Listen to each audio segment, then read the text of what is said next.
Story 1. This is something that just happened to me, and I don't know how to feel about it other than freaked out. I'm not a spiritual person at all. I've been on and off seeing this guy named Spencer. I met him through a coworker one night when we were out together at a bar and we hit it off. I finally introduced him to my family. While my parents were indifferent about him, my grandparents didn't really care for him, my grandma especially. They both said they saw something bad in him, that he doesn't seem like a good guy. My grandma mostly. This wasn't after one-time meeting though.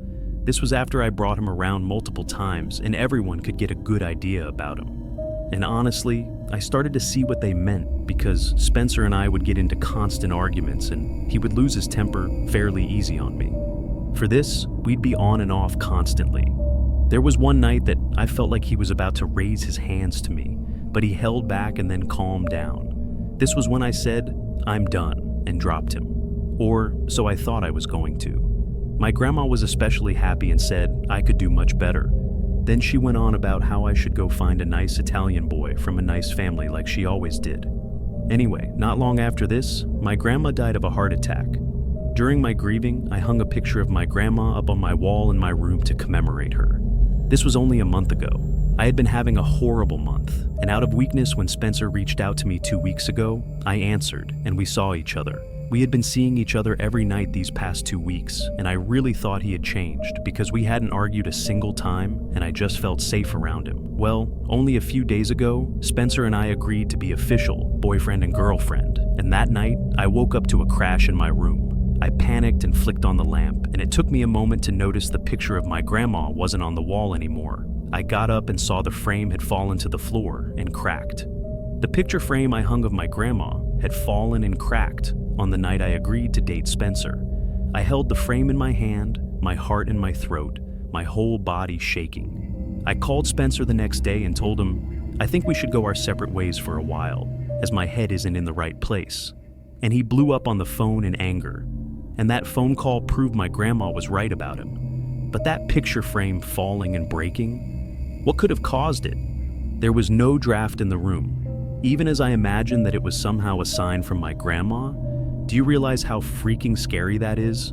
Story 2. I took my Jeep on a road trip to Colorado to do some off-roading in the wilderness. I was doing a bunch of trails in the Red Feather Lakes, and I was ending the night off on the Dead Man's Road Trail. It was a somewhat challenging trail, but the scenery was unbeatable. I packed a sleeping bag and planned on sleeping in the back of my Jeep with the back seats folded down. I pulled somewhere off the immediate trail just off the slight chance some other night drivers would pass by, but that was very unlikely.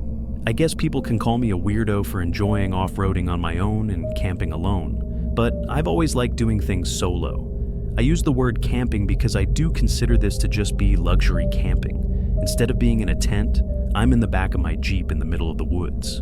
I ate some of the protein bars and other snacks I brought as my little dinner. Then, I set up my sleeping bag in the back. In case you're wondering if I was doing this in the dark, I had the LED light bar on my Jeep on which basically lit up the entire surrounding area pretty nicely. So, I finally crawl into the sleeping bag, and I'd be lying if I said it's comfortable sleeping back there. It's the price to pay for off-roading in the sunrise for me. I had the windows all closed to avoid bugs getting in, but I still heard everything outside. And then it happened. I heard a voice from out in the woods followed by a short, loud laughter. As deep into the trail I was, there's no way someone was just walking around out there, not in this total darkness. I looked out the windows expecting to see headlights or taillights somewhere. Nope. Then I heard the voice again much clearer. I couldn't tell if it was a man or woman at first. I was shaking now though. Someone was out there. That much was clear. Though I was hearing a voice, I didn't know what was being said just yet. And then I laid there waiting for it again, scared to death. For a while, just crickets. Then much closer now, I heard in a clear voice belonging to either a woman or a young boy. Hello? I see you there. Now I was ready to throw up. I wanted to move to the driver's seat and drive, but I was too scared to move. I felt like if I just stayed laying down that whoever was out there wouldn't see me.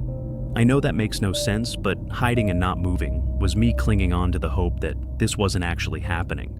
Then there was one loud bang on my rear windshield, and I jumped up and practically dove over the 2 front seats into the driver's seat, and I started the car and drove as quickly as I could manage down the trail. scared they were running after me because I could only go so fast on this rocky terrain. I was scared to look in the rearview mirror, but when I did, I didn't see anyone through the red glow of my taillights. It was a nightmare. I was tired, but drove the rest of the trail until I was back on pavement. Then I drove for miles until I reached a motel. Some people have asked me, what if it was someone stranded who needed help, and I say no way. No one's out there that late in the pitch black, laughing without a flashlight that deep on some trail, and they wouldn't bang on my windshield just once like that if they weren't trying to scare me. People are messed up. Always watch your back and be woke to your surroundings. Story 3. This is one of the few unexplainable events I've experienced in my life. I was home upstairs in my room, writing my paper for my history class. As far as I knew, I was home alone, but apparently I was mistaken because my mom's voice called out from downstairs yelling my name. I called back, "What?" She didn't answer. So slightly annoyed because I didn't want to be interrupted from my train of thought on my paper, I reluctantly got up to go downstairs and see what she wanted. When I got downstairs, I looked around for my mom, but she wasn't anywhere in sight, so I yelled out, "Mom?" And she yelled back my name in response. Her voice came from down in the basement, so I went to the basement door, but strangely, the lights were off. I called down the stairs, "Mom?" again, and she called back. I yelled out, "What are you doing down there with the lights off?" She didn't respond. I flicked on the light and went down the stairs. I heard my mom call my name again as I was near to the bottom of the steps. It was getting weird. Each time she called my name, it sounded exactly the same, like there was zero difference in inflection every single time she said my name. I yelled out, "Mom?" again, and she once again yelled back my name. She was nowhere to be seen in the basement, but then I noticed the little crawl space closet door was open. I call it that because it's a weird closet that you have to kind of crawl into, but it takes up a large chunk of the basement. That was the only place left in the basement that my mom could be. So I said, "Mom?" one final time. No answer this time. I went closer to the closet door and got on my knees just to try and look in. It was pitch black inside, and I was starting to get freaked out. I said, "Mom, are you messing with me?" There was no response at all, just the quiet buzzing sound from the basement light. I got back up and for some reason decided to sprint back upstairs, slamming and locking the basement door behind me. I didn't know what I had just witnessed and heard, but I went to grab the house phone and call my mom's cell number. It rang a few times until my mom picked up, and I learned that she was out grocery shopping. I told her, but she didn't believe my story, of course. She thought I was messing with her. It took half an hour of begging her to believe me that she finally went along with it, and when she and my dad were both home, we all went down to the basement together. The closet door was still open. My dad went inside, but there was no one in there. This still remains to be the most haunting, unexplainable experience of my life. Story 4. I was only about 9 years old when this happened. I was sleeping over my grandma's house for the weekend, which I often did when I was little. It was a stormy day out, and my grandma was out at the nearby grocery store getting ingredients for dinner. I was in the living room watching SpongeBob when the phone rang. There was obviously zero reason for me to answer the phone, but I was a little kid with a little kid brain. There's no explaining any decisions made. I went to the kitchen and picked up the phone, and after my little kid voice said hello into the phone, the man's voice on the other end said, "Can I speak to the adult in the house?" I said, "She's not home." And the voice responded, "So you're all alone right now?" I remember I paused for a second, then said, "Yeah." Even at my age, I knew after he asked that it probably wasn't a good idea to have picked up the phone. The person on the other end then asked if the current address he had on file was correct, but I didn't answer that. I hung up the phone, and now I was nervous. I was worried I might have just gotten my grandma in trouble. Nonetheless, I went back to watching SpongeBob. 20 minutes later or so, there was a frantic knocking at the door. I muted the TV and listened. Along with the knocking, someone on the other end cried out, "Please help!" It was a man. I snuck over to the edge of the wall where the opening for the front door was, to take a peek and see if I saw anyone standing on the other side of the door, through the glass at the top of the door. That was a mistake because I did, and they saw me too. The man on the other side of the door immediately said, "Little boy, please open the door, I'm hurt bad." I ran to the corner of the room by the window and closed the blinds so I could hide behind the couch. I was so scared. There were no cell phones back then. I couldn't call my grandma. The man kept pounding on the door, his cries for help turning more annoyed sounding, and his knocks got louder and more frequent. Then the pounds on the door stopped and he started knocking on the window right next to me. The creep started saying things like, "I'm not gonna hurt you," and "Please, I'm bleeding bad." I started to cry in the corner, still hiding behind the couch. The pounding stopped finally, and after a minute I ran to my grandma's room and locked the door. I laid in her bed under the covers with only my head sticking out.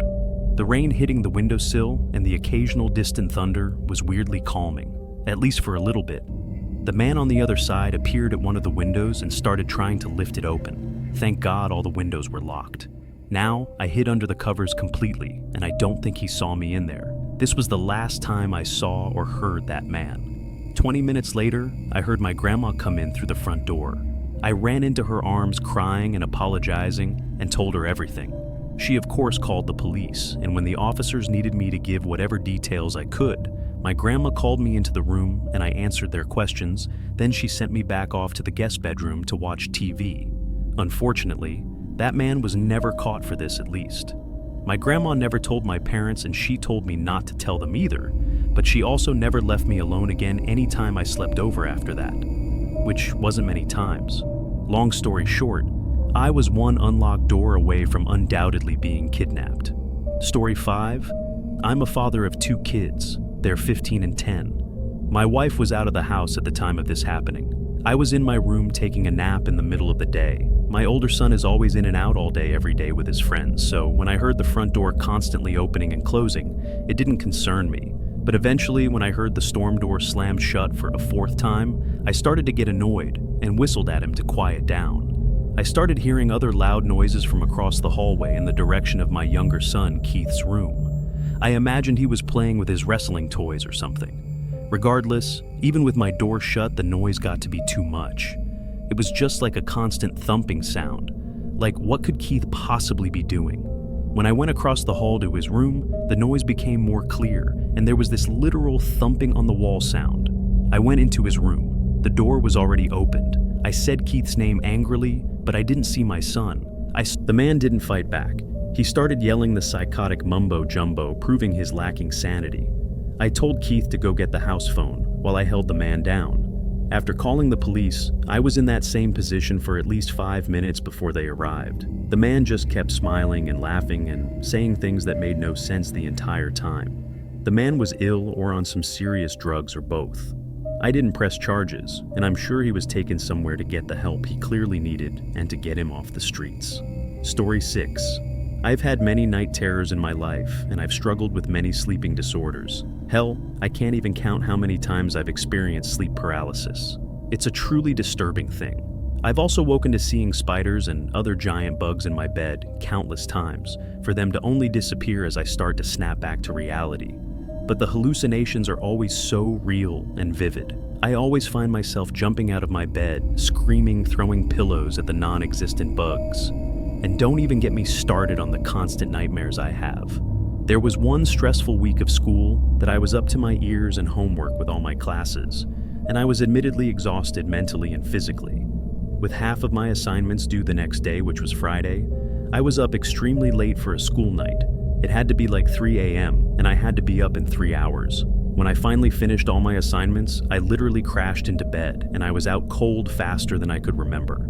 And that night, I was having a bad dream again. The best I could describe this bizarre dream. I was, for some reason, in this linear building that I was trying to escape, and in each passing room, I kept finding candies like it was a Halloween attraction or something. But in the dream, I was running away from something, and the something I was running away from kept laughing.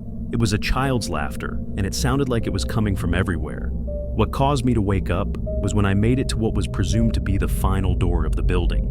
The laughing was the loudest now, and when I opened the door, I woke up in my bed. I couldn't move. It was happening again. Then there was a laughter from the middle of the room. I moved my eyes to focus to the middle of the room. There were 4 people standing in the center of the room. It was like a family, a tall male and female, and then a small boy and girl. They were all holding hands, and they were all laughing, looking at me with giant grins on their faces. Impossibly wide grins.